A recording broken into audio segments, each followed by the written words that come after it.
Hey, how's it guys? And welcome to my channel. I want to start off by saying thank you to all you guys who give my videos a view. You guys are awesome. I would like to send a special shout out to Gary, Carl and Dark Knight Apologist. Also, I would like to wish all Americans who still respect their country a very happy Thanksgiving. May you guys be abundantly blessed and have a beautiful day. So guys, I have a new device. I used to film with an Empire 5 megapixel camera. Now I'm filming with Hisense F22. It has a 13 megapixel camera, but I use the 10 megapixel configuration for the full screen. So please tell me in the comments if you can maybe see a difference in the footage. Thank you so much. So for this video, what I want to do is just re-enlighten flat earthers on some meanings of words and some specs of the earth. So maybe they can just understand how we know that the earth isn't flat. Flat earthers always use the words should or shouldn't. The earth should do this. Like the other day I heard a guy say that the earth should heave and hoe as it's rotating on its axis in its orbit around the sun. Why would it heave and hoe? There's something called stability. The earth is actually very stable in its orbit, you know, in the time scales that we are looking at. Massive time scales. So the first thing I think we should look at is the circumference of the earth. Now, I am under the impression that if we measure the circumference in any direction, we are going to get a figure of more than 40,000 kilometers. Because at the equator, it's 40,075 kilometers. But at the poles, it's 40,008 kilometers. Now, because the earth is not a perfect circular round object, in any direction that we measure, the amount isn't going to be the same. Then another measurement we use very seriously concerning the earth is the diameter, and that is 12,756.2 kilometers. And then of course the radius of the earth is 6,371 kilometers. These are massive numbers compared to the size of, let's say, one human being. We are very tiny compared to the size of the earth. And then a thing that tickles flat earthers is the speed at which earth is traveling, which is 1,600 kilometers an hour or 650 meters a second. But compared to the 40,000 kilometers around the earth, 650 meters a second is almost, I think snails are moving faster than that.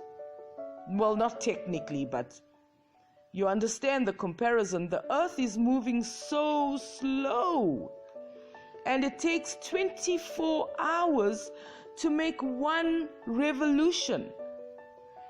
I mean, if you're a guy, you probably used a drill in your life. How many revolutions does a drill do? And the earth only does one in 24 hours. Apparently, it's 0 to 60 in something like 20 minutes. So, being intimidated by the size of the earth does not excuse that the earth is a globe. And another amazing fact I would like to alert flat earthers to is that the earth in one revolution does more than 360 degrees. It actually does 360.9856 degrees.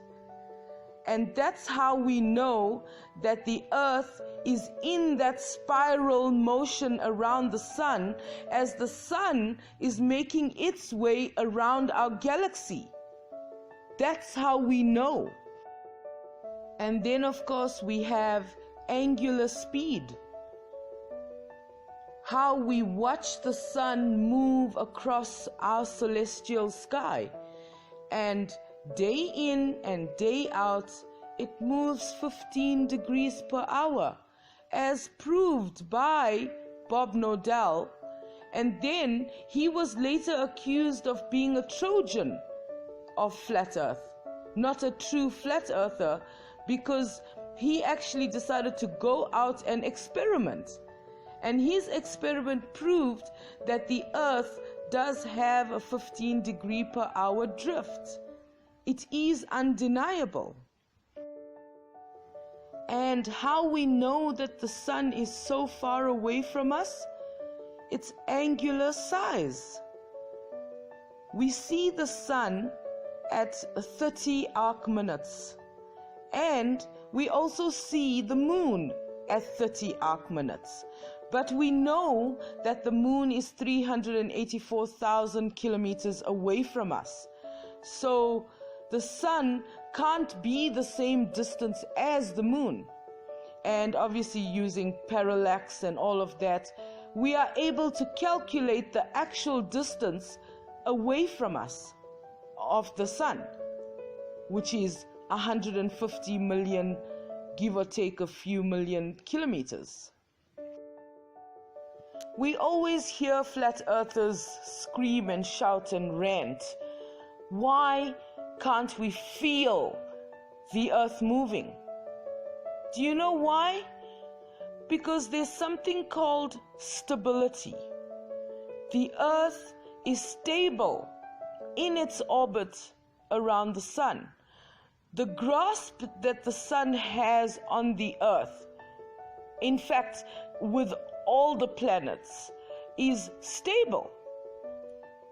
All the planets are doing their thing around the sun. All the planets have their own tilt.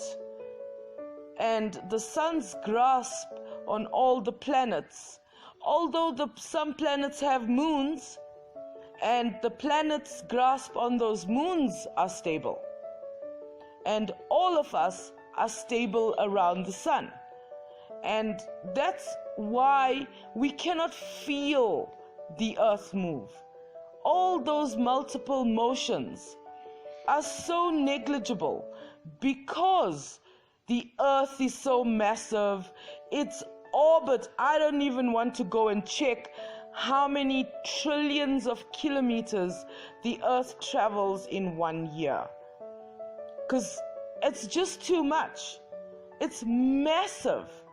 So comparing those trillions upon trillions of kilometers that the earth travels in a year to 650 meters per second that it's doing its revolution in is just ludicrous. We're not going to feel it.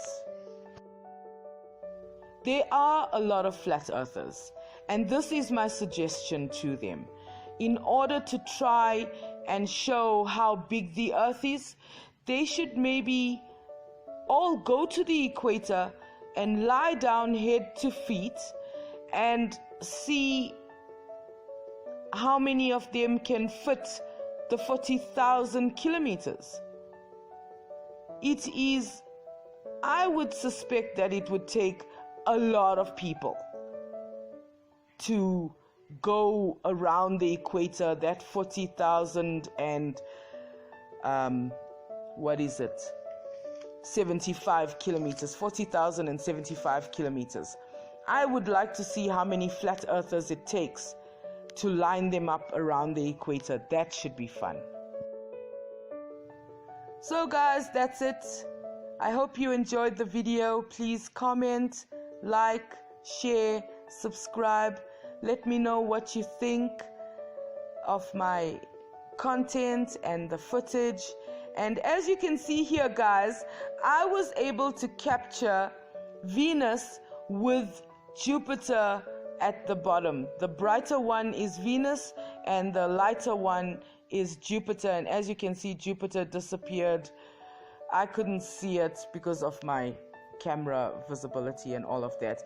But I hope you guys enjoyed it, and I will see you soon. Have a great one. Bye.